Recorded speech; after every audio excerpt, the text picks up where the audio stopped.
ಅಸ್ಮಾವ್ರೆ, ಹ್ಮ್? ನಾಳೆ ನಾನು ನಿಮ್ಮ ಗಂಡ ಆಗ್ತಾ ಇದ್ದೀನಿ, ನೀವು ನನ್ನ ಹೆಂಡತಿ ಆಗ್ತಾ ಇದ್ದೀರಾ. ನೆನ್ಸ್ಕೊಂಡ್ರೆ ಮೈ ಜುಮ್ ಅನ್ನುತ್ತೆ. ಜುಮ್ ಅನ್ನೋದು ಹಾಗಿರ್ಲಿ, ನಾಳೆ 10 ಗಂಟೆಗೆ ರಿಜಿಸ್ಟರ್ ಆಫೀಸ್ ಹತ್ರ ಬಾ. ಲೇಟ್ ಮಾಡಬೇಡ. ಆಫೀಸ್ ಬಾಗ್ಲು ತೆಗಿಯೋಕ್ಕಿಂತ ಮುಂಚೆನೆ ಬಂದು ಕೂತ್ ಬಿಡಲ್ವಾ?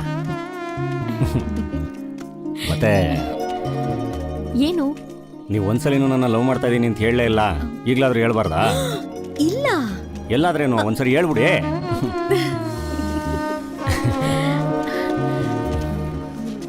ಸರಿ, ಬರ್ಲಾ?